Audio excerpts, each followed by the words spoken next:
कामं मिळाले तर? यापूर्वी एवढाले कामं त्यांना मिळाले का, त्या कामाचा दर्जा कसा असला पाहिजे, त्यांनी कुणाच्या मार्फत घेतलं, कुणाची पार्टनरशिप आहे. जरांगीला त्यांच्या गाड्या फिरायला मिळतात, जरांगीसोबत त्यांच्या गाड्या असतात, त्यांची माणसं जरांगीला भेटतात, सगळ्या यंत्रणा जरांगीसाठी राबवल्या जातात. मग याच्यातूनच ओळख येतं की 50% जरांगीची त्याच्यामध्ये पार्टनरशिप आहे.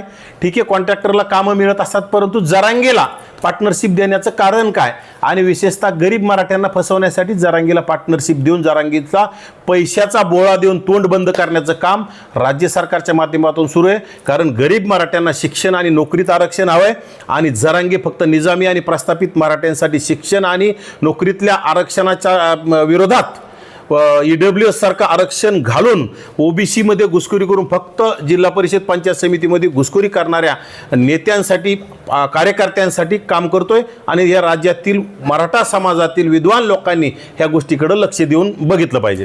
बीडमधून आली आहे, हा सगळा प्रकार सोशल मीडियावर व्हायरल झाला आहे, वारंवार त्यांना धमक्या येत आहेत, काय नेमका हा सगळा प्रकार आहे? मुळात जरांगींना बीडमधूनच धमक्या का येतात?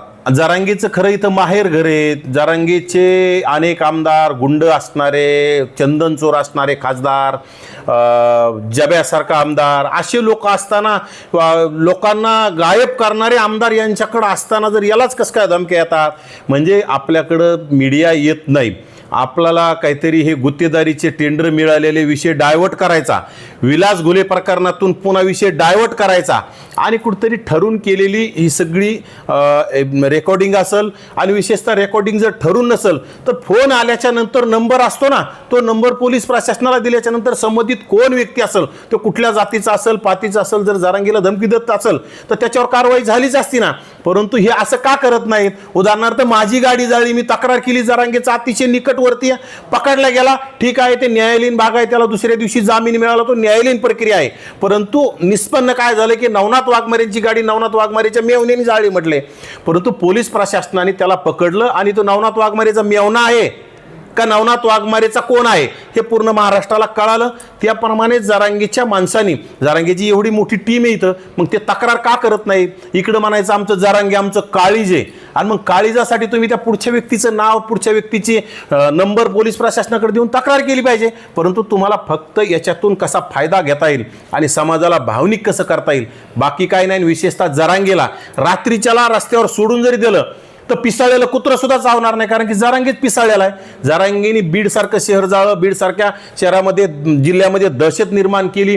महाराष्ट्रात गोरगरीब OBCना मारहाण करण्यासाठी त्याच्या गुंड लोकांनी गुंड लोकांनी काम केलं.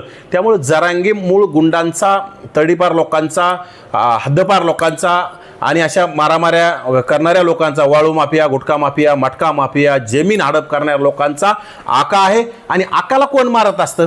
तोच या राज्यामध्ये डॉन आहे. त्यामुळे जरांगीनी हो का कुठेतरी जरांगीच्या कार्यकर्त्यांनी खोट्या क्लिप्स व्हायरल करून, आणि किंवा त्यांनीच त्या ठरवून क्लिप व्हायरल करून समाजाला भावनिक करण्याचं काम करू नये. आणि विशेषतः तुम्हाला जर खरंच तसं वाटत असेल तर त्या क्लिप्स आणि ते नंबर पोलीस प्रशासनाकडे देऊन त्या संबंधित व्यक्तीला अटक करण्यासाठी तुम्ही मागणी केली पाहिजे.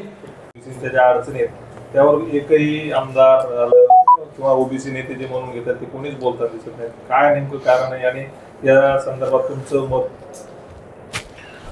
OBCचं आरक्षण पूर्ण संपलेलं आहे, आणि विशेषतः OBCची जातनिहाय जनगणना करू असं लोकसभेच्या वेळी केंद्रीय गृहमंत्री अमित शहा यांनी सांगितलेलं असताना सुद्धा जातनिहाय जनगणना सुरू झाली, परंतु त्याच्यामध्ये OBCचा कॉलमच नाही.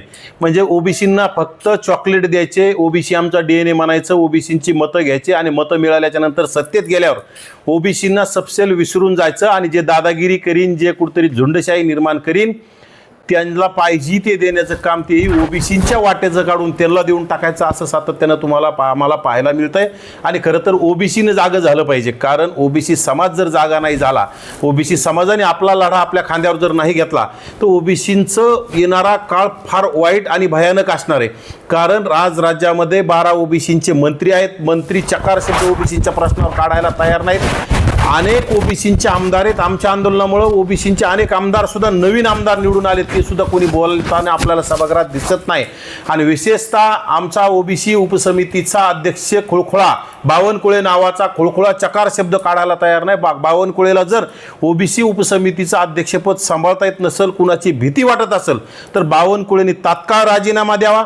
त्यासाठी धनंजय मुंडे असतील, गोपीचंद पडळकर असतील, आणखी भुजबळ साहेबांसारखे नेते असतील, असं कोणीतरी जबाबदार नेता त्यांचं ते अध्यक्षपद भूषवतील आणि नक्कीच ओबीसींना न्याय देतील असं आम्ही ओबीसींच्या वतीनं आम्हाला आशा आहे. परंतु बावनकुळे सपशेल बोगस आणि सपशेल फेल ठरलेले, त्यांनी तात्काळ राजीनामा द्यावा. कारण मराठा उपसमितीचे अध्यक्ष अक्षरशः 5वी नापास जरांगे उपोषणाला बसल्याच्या नंतर 1 तासात येऊन तिथं भेटण्याचं काम करतात, संध्याकाळी येऊन भेटण्याचं काम करतात. 1300 कोटींच्या डील यांच्या चालल्यात कामामधून आणि खरं तर त्याला पाहिजे ते देण्याच्या घोषणा करायच्या, अधिकाऱ्यांना प्रेशर करून बोगस नोंदीमार्फत असणाऱ्या नोंदीमार्फत कुणबी प्रमाणपत्र वाटप करायला लावायचे आणि ओबीसींचं पूर्ण वाटोळं करण्याचं काम झाडू पोचा करणार आमदार प्रसाद लाड आणि मराठा उपसमितीचे अध्यक्ष राधाकृष्ण विखे पाटील आणि विखे पाटलाला नक्कीच याचे परिणाम येणाऱ्या 2029ला भोगावे लागतील. कारण ज्यांनी ओबीसींचं वाटोळं केलं, ज्यांनी ओबीसीचे वाटोळं करण्याचे प्रयत्न केले, त्यामध्ये आमचा घनसावंगीचा माजी आमदार राजेश टोपे असेल, अचलपूरचा आमदार बच्चू कडू असेल, गेवराईचा आमदार लक्ष्मण पवार असेल, असे अनेक आमदार आहेत. त्यांना ओबीसींनी घराचा रस्ता दाखवण्याचं काम केले आणि ज्यांनी आता ओबीसींचं वाटोळं करण्यात ठरवलं, त्यांना येणाऱ्या काळात त्यांचे परिणाम भोगावे लागतील. राज्याप्रकारे वेगवेगळे आरोप देखील या प्रकरणात होत आहेत.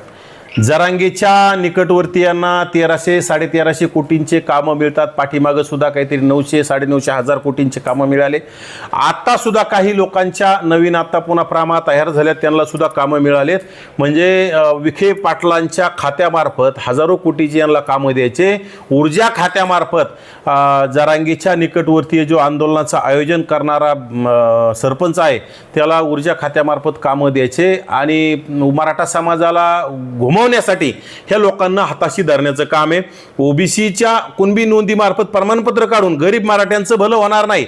फक्त ओबीसींचं राजकीय अस्तित्व संपवण्यासाठी सरकार आणि जरांगीची सेटलमेंट आहे. सरकार आणि जरांगे मिळून ओबीसींची राजकीय हत्या, ओबीसींचा केसानी गळा कापण्याचं काम करत आहेत आणि ओबीसींच्या येणाऱ्या काळात गावगाड्यात ग्रामपंचायत सदस्य, जिल्हा परिषद मेंबर, पंचायत समिती मेंबर म्हणजे स्थानिक स्वराज्य संस्थेमध्ये सभागृहात प्रतिनिधी गेला नाही पाहिजे असं सरकारनीच ठरवलंय.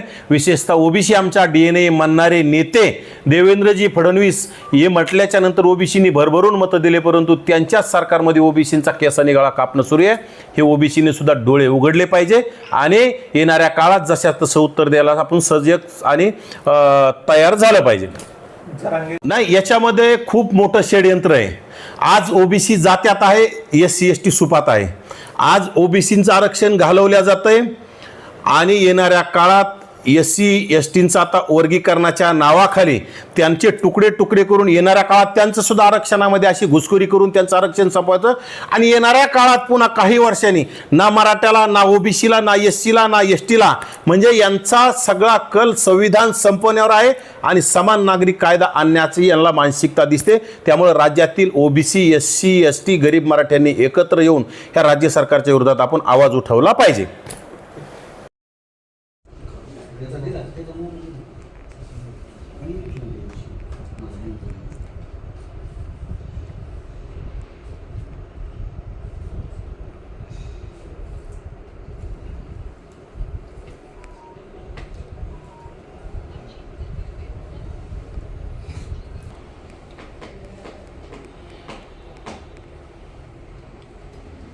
कार्यकर्ता मला फोन आला म्हणजे त्याला वाचवत मला नाव पाठवून दे. त्याचं काय आहे? बिना नाव पाठवलं काय? गरीब माणसाच्या नादी लागली राहते असं का?